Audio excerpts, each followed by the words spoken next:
The White House has no idea what Joe Biden does on a daily basis. Jen Psaki yesterday was asked what Joe Biden was doing, while Russia was threatening Ukraine's border and while inflation was running out of control. So here was Jen Psaki's answer as to what Joe Biden was doing yesterday. So the president has nothing on his schedule today aside from the PDB. Can you shed any light on how he's spending his day? Well, let's see. This morning, I think he had some policy meetings, also a PDB meeting. He later this afternoon, I think, is doing some remarks review. There are some days that we spend some time doing internal meetings and discussions with policy experts, with policy leaders, and that's what's happening today. So much is happening today. Actually, what was Biden doing yesterday? He was getting ice cream. So, there's Joe eating ice cream. Because this is what makes him popular, is being incompetent and half senile and eating lots of ice cream. So that's exciting. Also, this administration laser focused on the problems of the people. Here was Kamala Harris, the wildly unpopular vice president, yesterday, talking about where this administration has put its focus.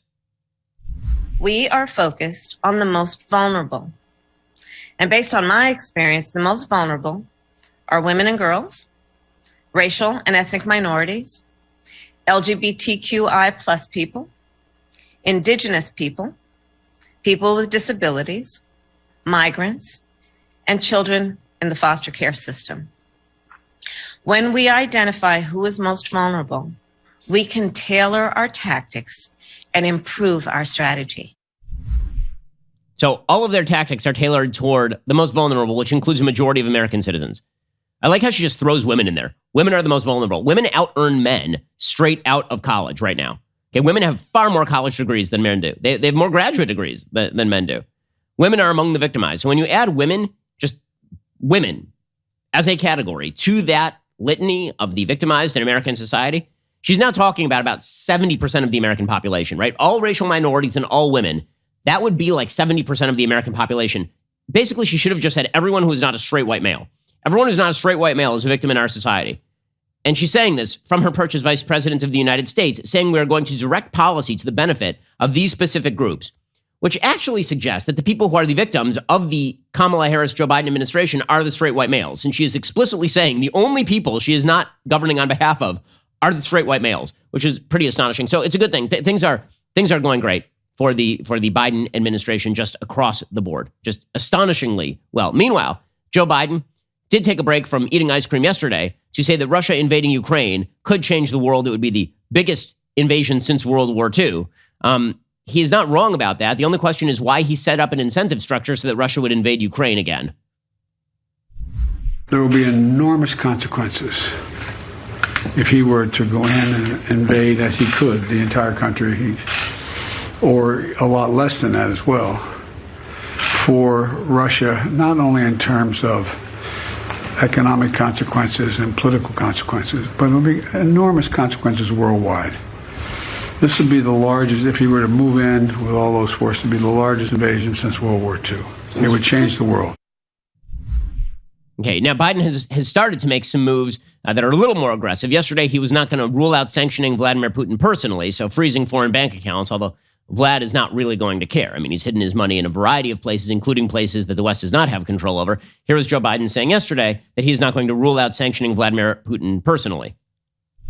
Watching one of you on television pointed out the fact that, and I think you got it right, whoever it was, I'm embarrassed, I don't remember who, saying that this is all Putin. I don't think even his people know for certain what he's going to do. Would you ever see yourself personally sanctioning him if he did invade Ukraine? Yes. You would? I would see that. Okay, in positive moves, and you got to give credit where it's due, the Biden administration did announce on Tuesday it would work with gas and crude oil suppliers from the Middle East, North Africa, and Asia to bolster supplies to Europe in the coming weeks, should Russia try to cut off fuel shipments in the escalating conflict over Ukraine, according to the New York Times. European allies have been cautious in public about how far they would go in placing severe sanctions on Moscow if it invades Ukraine. Germany has been especially wary because the Germans can always be counted upon to side with the world's worst humans in conflicts of this sort. Okay, with that said, you know what would have been a lot easier is if we had not greenlit the Nord Stream 2 pipeline and allowed Europe to become significantly more dependent on the Russian natural gas and oil industry. That definitely would have been a lot better to start. Meanwhile, when it comes to the Ukraine situation, the good news is that this administration is so in control of themselves that they are mocking Donald Trump. So Peter Doocy, or as Joe Biden calls him, that son of a bitch, Peter Doocy asked the Biden administration, asked Jen Psaki, about whether a hashtag has ever stopped an authoritarian, since it seems like this administration is very into hashtag diplomacy. So here is Jen Psaki turning that around and trying to ridicule Donald Trump over it. The Secretary of State a few days ago tweeted, I hashtag stand with Ukraine. Has that ever worked at stopping an authoritarian regime from doing anything? A hashtag? I will have to say that unlike the last administration, we don't think Twitter is the only means of engaging or negotiating or discussing important topics. Okay, well, that's not true. I mean, I'm sorry, but that's not true. It was Barack Obama's administration where Jen Psaki was holding up the hashtag free our girls or whatever it was with regard to Boko Haram. So hashtag diplomacy started under Barack Obama. But of course, it is always about Trump and nothing else because they've got nothing else. I mean, meanwhile, they're just releasing single migrants into the United States. According to the New York Post, dozens of single, mostly male adult migrants were shuttled from a makeshift processing center in Texas to a local airport for flights to various United States cities, marking the first time such transfer has been captured on video amid the ongoing border crisis, according to a report on Tuesday. The scene began unfolding Sunday outside a parking garage in Brownsville, where a makeshift processing center was set up in a vacant office, according to Fox News. A video recording shows a line of men and women being escorted into the office, after which some of them left and got into taxi cabs that arrived to pick them up. Fox News said it followed the cabs to Valley International Airport in Harlingen, about 30 minutes away, where some of the migrants reportedly said they'd been smuggling across the border with Mexico after paying a criminal cartel $2,000 apiece. The migrants said they were headed to Atlanta, Houston, and Miami, according to Fox News. That revelation came one day after updated figures from U.S. Customs and Border Protection showed that more than 178,000 migrants were apprehended at the southern border last month. Almost 200,000 migrants were apprehended at the southern border last month, the highest number for any December on record. The figure is higher than the total number of migrants, 175,000, stopped during the past 3 Decembers combined. So, by the way, you notice which cities these migrants are going to? Atlanta, Houston, and Miami. In other words, southern cities with jobs. That is where they are going.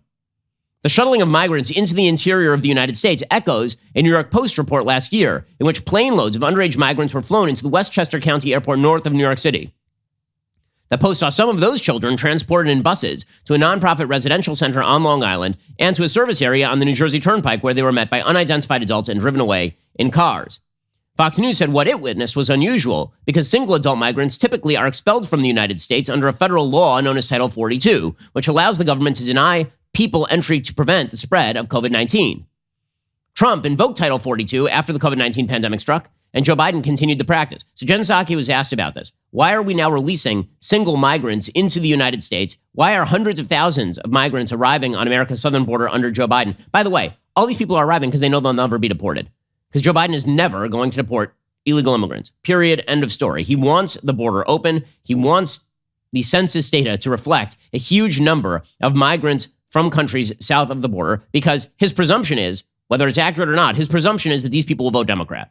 That is Joe Biden's presumption. That is the reason he is not closing the border. He has every ability to turn people away. He has every ability to send people back south of the border. And he has worked diligently to undermine many of the same agreements that Donald Trump put in place. And then, of course, Joe Biden, when he gets caught with his hand in the cookie jar, he's had to put those agreements back in place, like the Remain in Mexico policy, where people are supposed to wait in Mexico before being granted the capacity to apply for asylum in the United States. Jen Psaki was asked about what was caught on video yesterday, and she said she knows nothing. Nothing.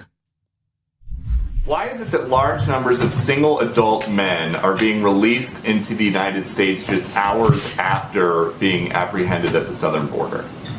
Well, I'm not sure the specifics of what you're referring to, Peter. What I can tell you in terms of what our policy is and how we're approaching the border is that we continue to be under Title 42.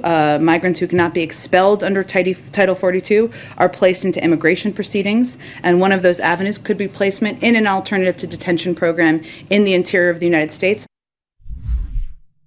Okay, so in other words, I don't know what's going on, but also, yes, we are just shipping people into the interior of the United States. It's an amazing thing.